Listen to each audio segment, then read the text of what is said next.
મિત્રો, ઓમ નમઃ શિવાય. આજે આપણે શ્રી યોગ વશિષ્ઠ મહારામાયણમાં આગળ જઈએ. પ્રકરણ છે જીવન મુક્તિ અને વિદેહ મુક્તિ. શ્રી વશિષ્ઠ બોલ્યા કે જેમ સમુદ્રની અંદર સ્થિર જળમાં અનેક તરંગ રૂપે હાલતા જળમાં જળપણું સરખું જ છે, તેમ વિદેહ મુક્ત અને જીવન મુક્તમાં મુક્તિપણું સરખું જ છે. ફરીથી, જેમ સમુદ્રની અંદર સ્થિર જળમાં અને તરંગ રૂપે હાલતા જળમાં જળપણું સરખું જ છે, તેમ વિદેહ મુક્ત અને જીવન મુક્તમાં મુક્તિપણું સરખું જ છે. આગળ, મુક્તિ તે વિષયોને આધીન નથી, પછી ભલે તે વિદેહ મુક્તિ હોય કે જીવન મુક્તિ હોય. જેઓ વિષયોનો ઉપભોગ કરતા નથી તેમને વળી વિષયના રસનો બોધ ક્યાંથી હોય?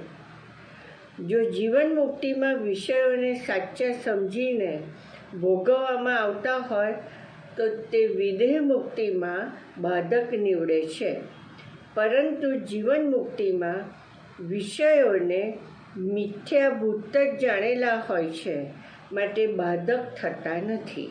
ફરીથી, જો જીવન મુક્તિમાં વિષયોને સાચા સમજીને ભોગવવામાં આવતા હોય તો તે વિદેહ મુક્તિમાં બાધક નીવડે છે, પરંતુ જીવન મુક્તિમાં વિષયોને બાધક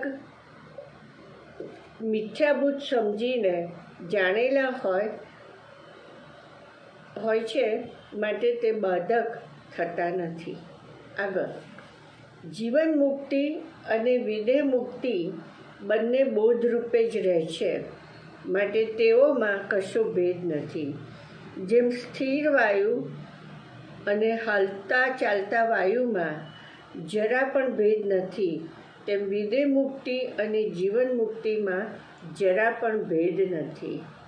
અમારી કે વ્યાસની જીવન મુક્તિ કે વિદેહ મુક્તિ ઉપર ધ્યાન આપવાનું નથી, પરંતુ આત્માની દ્વૈત રહિતપણાથી જે એકતા છે તે ઉપર જ ધ્યાન આપવાનું છે.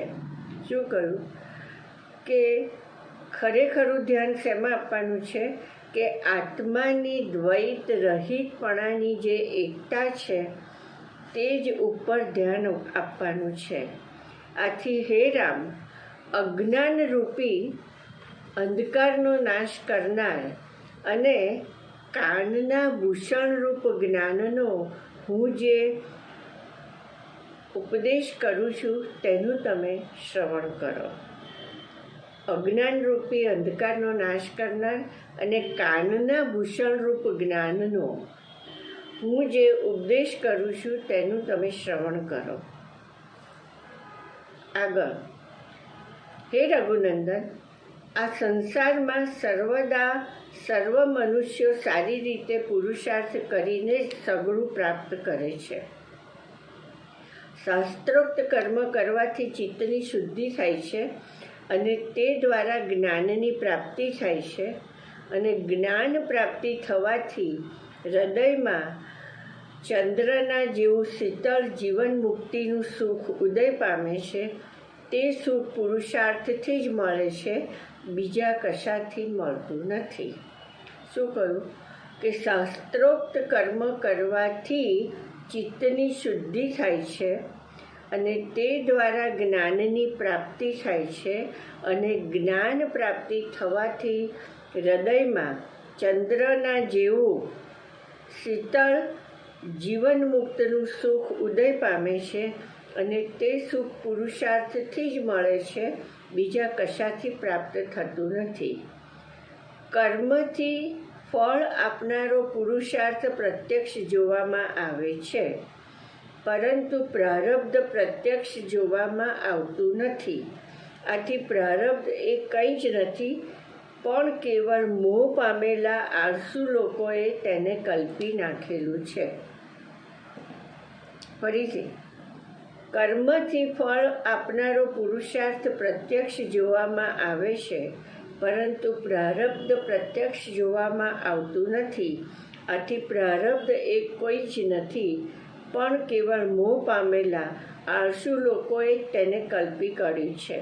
આગળ, મનની, ઇન્દ્રિયોની તથા શરીરની જે ચેષ્ટા મહાત્માઓએ બતાવેલા માર્ગથી કરવામાં આવે છે, તેને સાચો પુરુષાર્થ સમજવો અને તે જ પુરુષાર્થ સફળ થાય છે. શાસ્ત્રથી વિરુદ્ધ રીતે જે પુરુષાર્થ કરવામાં આવે છે તેને તો ઉન્મત્તથી ક્રિયારૂપ જ સમજવો.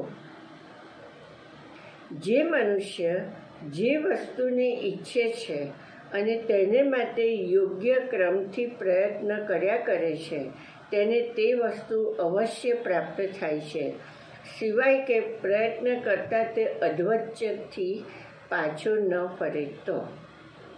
એટલે કે મનુષ્ય જે પ્રાપ્ત કરવું હોય એ માટે પ્રયત્ન કરે છે તે તેને પ્રાપ્ત થાય છે, જો એ વચ્ચેથી છોડી ના દે તો. આગળ, પૂર્વજન્મનો અને આ જન્મનો એમ પુરુષાર્થ બે પ્રકારનો છે.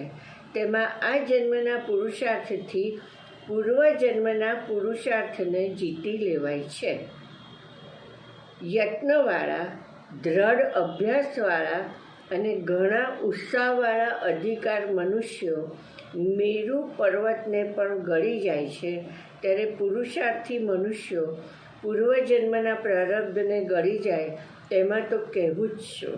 બહુ સરસ છે. ફરીથી, યત્નવાળા, દ્રઢ અભ્યાસવાળા અને ઘણા ઉત્સાહવાળા અધિકારી મનુષ્યો મેરુ પર્વતને પણ ગળી જાય છે, ત્યારે પુરુષાર્થી મનુષ્યો પૂર્વજન્મના પ્રારબ્ધને ગળી જાય તેમાં તો કહેવું જ શું. આગળ, જે પુરુષાર્થ શાસ્ત્રની રીતિથી વિરુદ્ધ કરવામાં આવે છે તેથી તો અનર્થ જ થાય છે.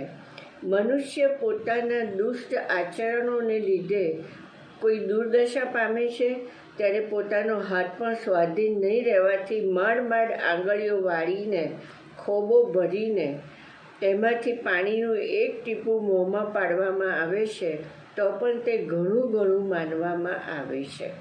ફરીથી, જે પુરુષાર્થ શાસ્ત્રની રીતથી વિરુદ્ધ કરવામાં આવે છે તેથી તો અનર્થ જ થાય છે.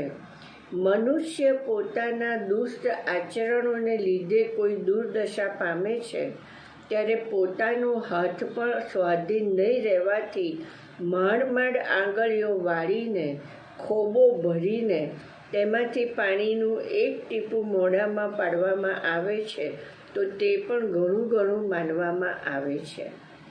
બીજી બાજુ, સદાચરણને લીધે મનુષ્ય ઉત્તમ દશા પામે છે, ત્યારે સમુદ્રોથી, પર્વતોથી, નગરોથી અને દ્વીપોથી ભરપૂર આ સઘળી પૃથ્વી પર પણ પુત્રોને વહેંચી આપતી વખતે તેને આ પૃથ્વી ઓછી લાગે છે.